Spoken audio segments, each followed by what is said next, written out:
Dah? Ya, Bang Randy terkait Kak Uci ini so far seperti apa sih kelanjutan kasusnya? Kelanjutannya perkara klien saya Mbak Uci Claudia, kita mendapatkan kabar dari penyidik, mendapatkan perkembangan hasil penyidikan SP2HP bahwa laporan polisi yang dilaporkan oleh klien saya Mbak Uci tanggal 11 Oktober 2021 telah ditingkatkan statusnya menjadi tersangka atas nama tersangka MS alias MZ. Dari informasi diberitahukan kepada saya, hari ini telah diperiksa sebagai tersangka.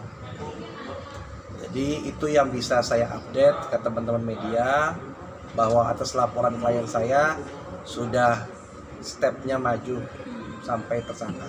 Bang, mungkin flashback lagi ya, laporan apa? Jadi klien saya ini atas nama Uci Claudia waktu itu membeli tas yang mana tas itu ternyata tidak sesuai yang diharapkan alias palsu. Atas hal tersebut klien saya membuat laporan polisi di Polrestabes Surabaya. Atas laporan tersebut ada komunikasi yang mana dalam komunikasi tersebut MS alias MZ melakukan WA atau pembicaraan dengan nada ancaman, sehingga kita membuat laporan polisi kaitan pasal 27 ayat 4 Undang-Undang ITE dan atau pasal 335 KUHP. Atas dasar itulah sehingga akhirnya kita membuat laporan polisi di Polda Metro Jaya. Untuk case yang di Surabaya tetap masih berjalan kaitan tas palsunya. Tapi untuk yang di sini kaitan pengancamannya. Tanggal berapa Pak si MZ udah jadi tersangka? Untuk pertanggal jadi tersangkanya berdasarkan penetapannya 15 Maret 2022.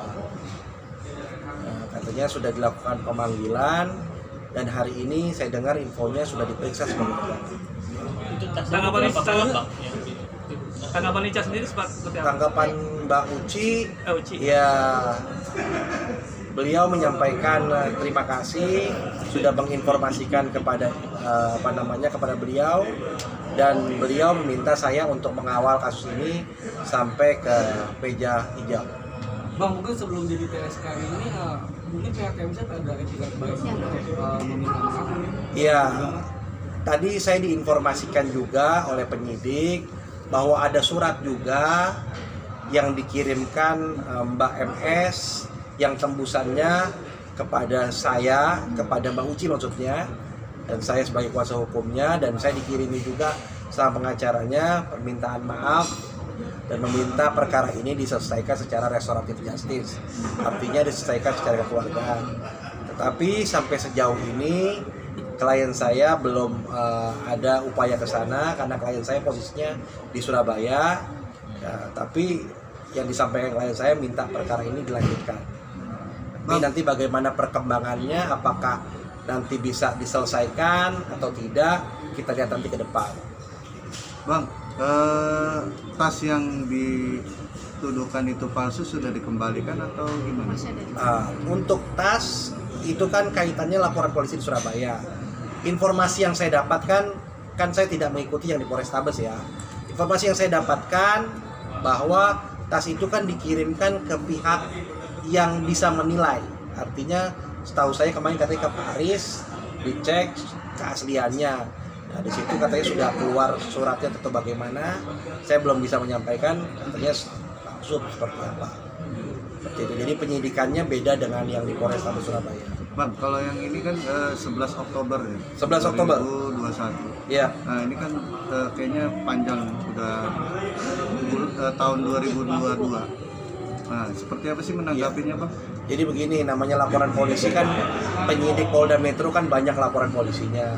Ya berproses kan dari laporan polisi, proses penyelidikan terlebih dahulu, dilalui mekanisme gelar perkara, naik penyidikan, diperiksa kembali sebagai penyidikan. Jadi saya anggap laporan polisi ya dibilang tidak juga terlalu lama, tapi yang jelas kan semua laporan polisi yang saya handle, klien-klien saya pasti akan saya follow up terus biar ada kepastian hukumnya.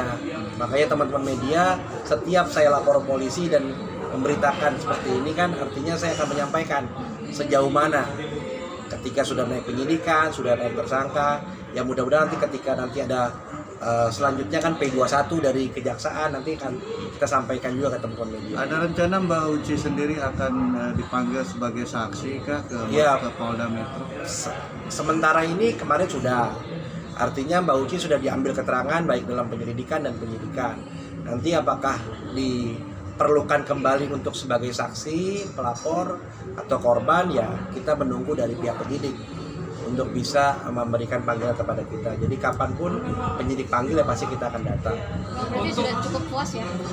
Ya artinya Mbak Uci puas lah, artinya laporan polisi yang dia buat berujung sampai ke proses tersangka. Untuk ancaman sendiri, Kalau ancaman hukumannya ini 27 ayat 4 di atas 5 tahun bisa ditahan sebenarnya. Bang, ini kan perihal kasus soal batas juga, apakah Medina juga sudah terstatus tersangka? Apakah perlu ada penahanan atau masih Bang? Ya memang pasal ini sebenarnya kalau dilihat ancaman hukumannya bisa ditahan. Tapi karena kepolisian menerapkan kalau undang-undang ITE kalau ada permintaan maaf tidak bisa tidak ditahan, ya kita menghargai apa yang dilakukan kepolisian. Buat kami, buat saya, ditahan atau tidak ditahan itu kan relatif ya. Artinya yang penting proses hukumnya tetap jalan. Nanti bagaimana putusan pengadilan, bagaimana nanti pihak kejaksaan melakukan haknya, karena di kepolisian dan kejaksaan kan beda. Mereka masing-masing mempunyai hak. Tapi kalau di kepolisian sudah ada edarannya Kapolri untuk undang-undang ITE kaitannya seperti ini, kalau ada permintaan maaf sudah dilakukan penahanan. Bang, sempat sesudah adanya laporan ke MZ, MZ sendiri membantah bahwasannya Mbak Uci duluan yang mengawal atau mengawali permasalahan cekcok di media sosial. Menanggapinya gimana? Ya kita sih menghormati aja apa yang disampaikan pihak sebelah sana. Apapun itu, yang jelas laporan polisi kita sudah kita laporkan. Dan faktanya seperti ini, ditetapkan sebagai tersangka. thank you. Oke? Thank you. Sip. Ya, siap. Luar biasa. Binasa, luar binasa.